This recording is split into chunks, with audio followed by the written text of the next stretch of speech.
So today we are going to discuss about a topic called as views of operating system.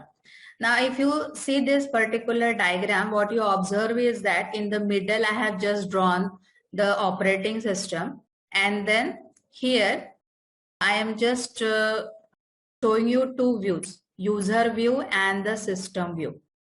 Means like if you look at something, even if you and I see the same thing, your view will be different and my view will be different, isn't it? So if you are trying to observe operating system from user point of view and the system point of view, that is nothing but the views of the operating system.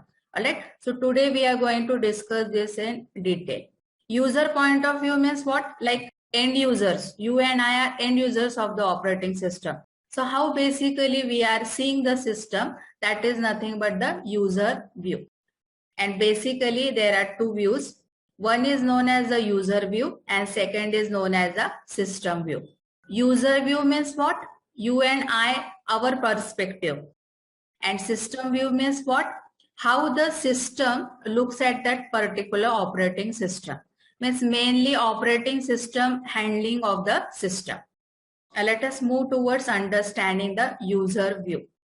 There are different perspectives from which the user will see the particular system. So under user view, we will see four types of views, and system view will try to understand the role of the operating system. So moving ahead, first type of user view. Now on this particular slide, what you are observing here is that a single person is using a particular system. Let's consider this laptop as a system. If an individual is using a system, right, he need not share his resources with anybody else, isn't it? So obviously operating system does not bother about resource allocation because there is only a single user using all the resources.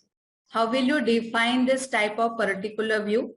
If a user is using a personal computer, so mainly what is happening in this case is that that particular person is interacting with the system, isn't it? So there is nothing difficult to handle. Interaction is very simple.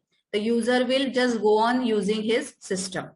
Little bit attention is paid towards the performance of the system, because obviously if as an end user you are going to use the system, what will be most important thing to you? That the system should work. Whenever you click on something, the respective folder should open, that respective application should start, and hence little bit of performance is expected, but nothing more is expected in this case. And since only a single person is using the system, there is a little worry about the resource utilization. So suppose when the resource utilization will be an issue, when multiple people are using the resources, isn't it? So in this case, nothing is there. So little worry is there regarding the resource utilization. And obviously, because here single person is using all the resources, there is no question of any kind of sharing.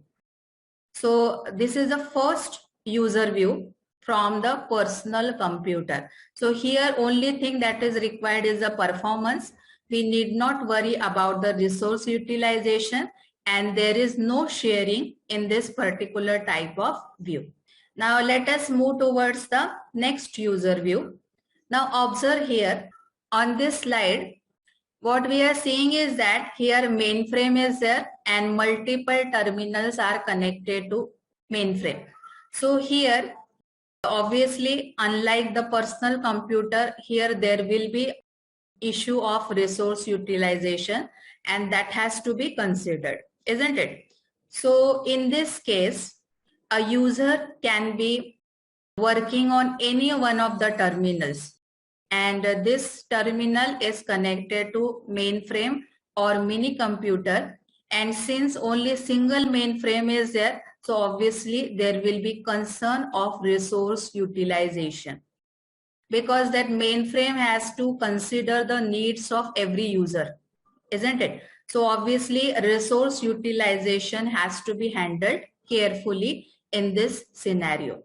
And here, why this is essential? because unlike the personal computer view, here resources such as CPU, memory, IO devices are to be equally divided among all these different types of terminals.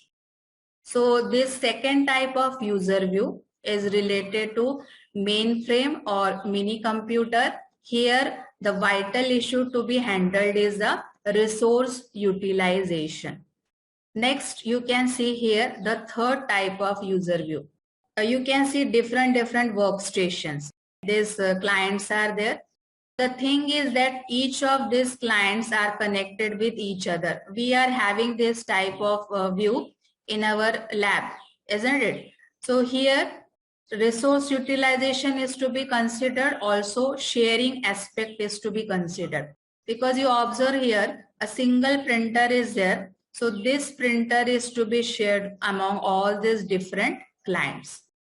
So this is the third type of view. So here what is happening is that on a particular system, the individual is going to use the resources, and also if some other client, it requires certain resources, that is also to be shared through the network. So unlike personal computer, you have to consider resources as well as the sharing. Like we always do in our lab. Like your files may be on one particular system and you are able to access it from some other workstation as well. So here what is happening here is that suppose this is particular client. So any other client, if given permission, can access the files stored on this particular client. What we have to consider, resources. Here you can see resources are there, plus sharing aspect is also to be considered. So this is the third type of user view. Now moving ahead, next we are going to see the fourth user view. That is, a diagram itself tells you that this is from the handheld computer, right? Nowadays our mobiles are so powerful, just like the older PCs and all those stuff, isn't it? Our processor is strong. We are having let us say 4 GB, 8 GB RAM on our mobile. So it is just like a computing device, isn't it? So in this perspective, what is the main issue that is to be handled?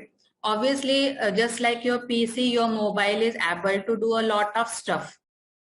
So here resource allocation is not an issue because single person is using it. The only thing that is to be considered regarding mobile is the battery aspect. Because battery is limited, you daily are charging your mobiles. So this is the only issue that we have to consider regarding the mobile. Now let us move towards the system view.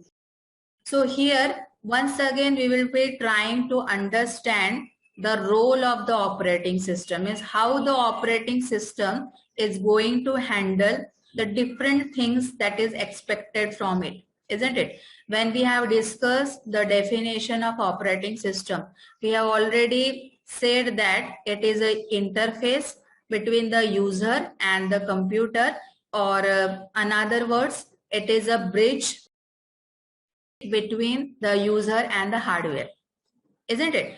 So what is actually expected from operating system is that it works as a resource allocator, isn't it? Like I don't know how to handle printer, scanner, whatever is attached to my system. So somebody works on my behalf, and that is nothing but the operating system. So resources include processors, memory, disk and other storage devices, which comes under IO devices, then network interfaces, and some more IO devices such as keyboards, mice, etc. Monitor also can be considered as a resource. So the main function of operating system is allocation of resources.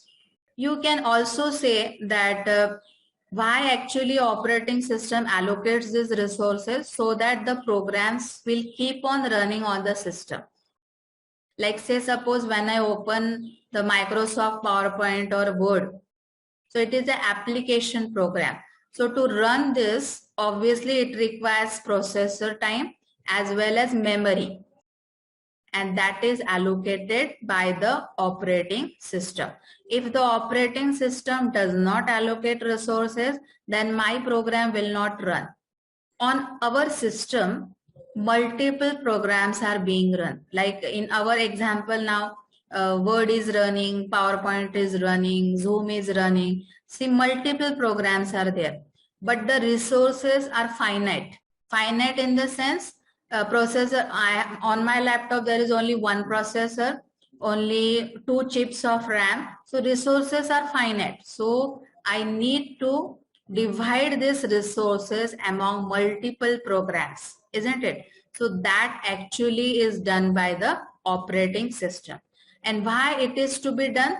Because it should not be that only one program is taking up all the resources. Suppose if Word takes up all the processor time and the memory, then the PowerPoint will not run.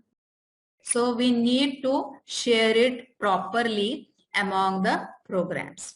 Just like I have told you, operating system also uses some of the resources. Whenever you run your system, in your RAM, always some part of operating system will reside there. Because unless and until it resides there, how it can work, how it can allocate resources, how it can control the sharing of resources. Operating system is also itself a program, so therefore it also requires the resources. So it will take up resources as well. It will give the resources to other programs that are running. And lastly, if everything is to be considered on working on your system, so you can say operating system works like a controller to control the various activities happening in the system. Like I have told you, it is nothing but it is an interface. So in a way, operating system is able to control various activities happening in the system. If operating system does not do this work, then your system will not run smoothly. So this is a perspective from the operating system point of